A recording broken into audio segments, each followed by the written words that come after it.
gave away then, but I edited myself. See, you've got the hang of The top 3 in the charts, the UK charts, it would have been Bruno Brooks back in this year Old friend of on mine. the Radio 1 Top 40 chart. At number 3, Whenever You Need Somebody by Rick Astley. At number 2, George Harrison, Got My Mind Set on You.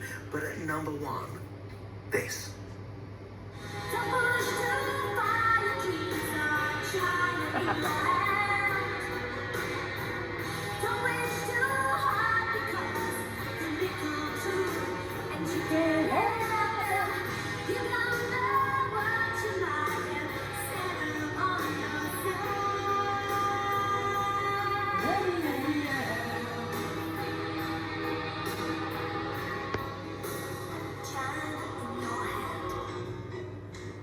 It is without a doubt one of my favourite songs. I think that track and Heart and Soul are they're perfect pop songs. They really are. Perfect pop songs. And they raised the bar. They were ahead of their game. Carol Decker from Tapau is a friend. She's been on the show many times. I know she's joined you many times. And here's a surprise. I'm delighted to say we can be joined by her live in Amsterdam right now because Carol Decker is in a hotel waiting for us to say, good morning, Carol.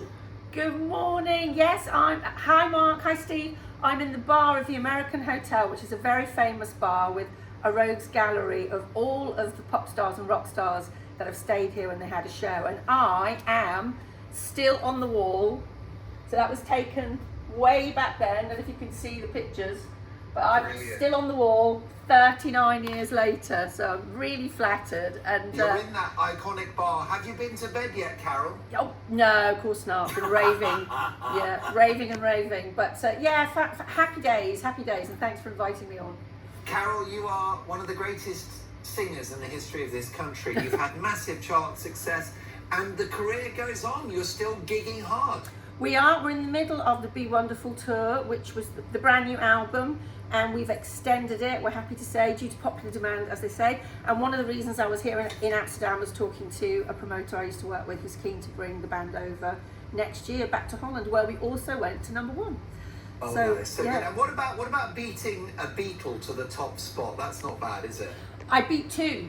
So whilst I kept George at number 2 for 5 weeks while China in Your Hands was at number 1, simultaneously my album Bridge of Spies was also at number 1 and Paul McCartney was just underneath me at number 2. So for 5 minutes I was bigger than the Beatles. There you go.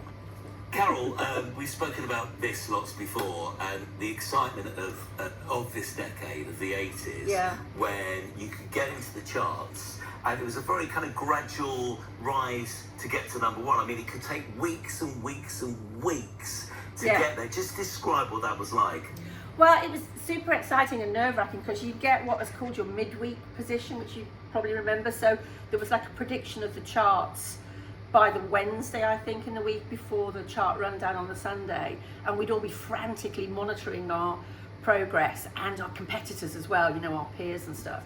So it was really, really exciting. It seemed to be more meaty than just downloads and streaming. It just seemed to be more to it. It was very, very exciting times. I'm glad I sold my records when I did. I always ask people to come on my show on Virgin Radio 80s about Top of the Pops, because literally 20 million people tuned in on a Thursday night at 7 p.m. We watched the same thing. We wanted to see what our artists looked like and how they performed. Can you remember, can you take me back to your very, very first Top of the Pops appearance? What was it like and how did you feel? Well, it would have been for Heart and Soul, because that was our first international hit. And I smiled so much, my cheeks ached, because I just, you know, I couldn't believe it. And the studio was fantastic. There were lots of different stages set up, and the cameras were gigantic cranes with these huge cables, and they'd whiz across the studio floor, and you'd get yelled at if you were in the way. You really had to stay where you were put. And it was a great opportunity to meet other international artists, especially when you're a young emerging artist, and it was all new to me. And I got to meet, you know, huge stars. I got to meet Paul McCartney, sat and had a cup of tea with him, which was fantastic. So just interacting, mingling with your fellow stars was amazing, and being part of that institution is a huge box to tick. Still super proud. You are this incredible singer. How have you looked after your voice so well? Because I can't say that all of the ex-rockers sound the way they did. Well, I wouldn't like to do much singing today. I've been enjoying myself a bit. Yeah, I'm very lucky. I have a very strong voice anyway. I don't have any vibrato, which can tend to make your voice weak. I do look after myself if I've got work coming up. I start doing lots of different warm-ups, vocal techniques.